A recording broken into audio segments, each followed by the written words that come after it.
जर आम्ही तुमच्या सोबत राहायचं असेल तर आम्हाला सरकारी नोकऱ्या द्या, अशी मुख्यमंत्र्यांना अप्रत्यक्ष धमकी देणाऱ्या मंत्री विश्वजित राणे यांनी सध्या मुख्यमंत्र्यांपुढे नोकऱ्यांसाठी शरणागती पत्करली की काय असा प्रश्न आता उपस्थित होत आहे। काही दिवसांपूर्वी विश्वजित यांनी एक वक्तव्य केलं होतं की आम्हाला सरकारी नोकऱ्या हव्यात, तरच आम्ही तुमच्यासोबत राहू।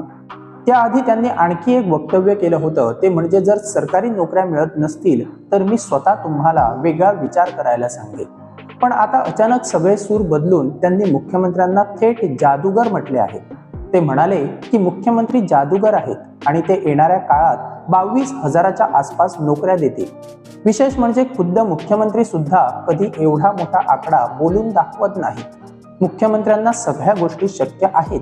ते जणू जादूगाराप्रमाणे निवडणुकीपूर्वी सगळ्या नोकऱ्या भरतील असे वक्तव्य करून त्यांनी जणू 70च्या बेरोजगार युवा युवतींना नव्याने गाजर दाखवले आहेत असेच म्हणावे लागेल। तुम्हाला जर आमचे व्हिडिओ आवडत असतील तर आमच्या चॅनलला सबस्क्राईब करायला मात्र विसरू नका।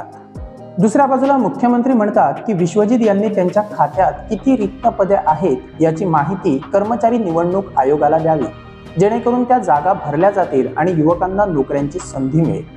मुख्यमंत्री जरी जादूगर असले तरी सर्व नोकऱ्या स्टाफ सिलेक्शन कमिशन अंतर्गतच भरल्या जाणार असल्याचे मुख्यमंत्र्यांनी स्पष्ट केल्यानंतर विश्वजित यांची मात्र थोडी निराशा नक्कीच झाली असेल। कारण विश्वजित यांच्या खात्यात स्टाफ सिलेक्शन कमिशन अंतर्गत अजूनपर्यंत नोकर भरती झालेली नाही।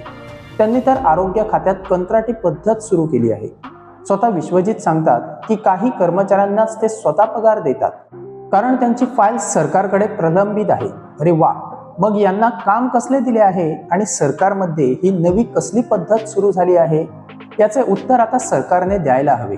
हे लोक कोण आहेत? यांना कसली कामे दिली आहेत? त्यांना पगार द्यायला सरकारकडे पैसे नाहीत का? आणि मुख्य म्हणजे यांना कामावर घेतले कसे? यांचे सिलेक्शन झाले कसे? या सगळ्या प्रश्नांची उत्तरे सरकारने द्यायला हवी। नाहीतर पडद्यामागून कुणीतरी यांना गुपचूप फिक्स करून मोकळे होणार आणि स्वतःची वोट बँक मजबूत करून बसणार।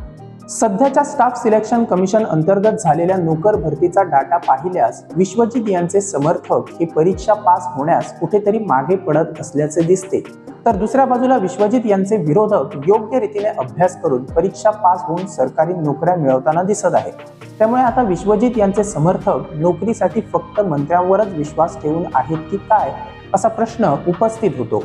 आपल्या खात्यात 70च्या तरुणांना प्राधान्य मिळावे ही विश्वजित राणे यांची अपेक्षा असणारच, आणि त्यांच्या खात्यात 70करांना कशा नोकऱ्या मिळायच्या याचा विक्रम याआधी विश्वजित राणे यांनी दाखवून दिला आहे। आपण मुख्यमंत्री झाल्यावर स्टाफ सिलेक्शन कमिशन रद्द करून तुम्हाला पूर्वीसारख्याच नोकऱ्या मिळतील असाही अप्रत्यक्ष प्रचार म्हणे 70त चालला होता। पण आता सगळी राजकीय गणिते बदलली आहेत। त्यामुळे जर सरकारी नोकऱ्या दिल्या नाहीत तर 70ची वाट राजकारण्यांना नक्कीच परवडणार नाही।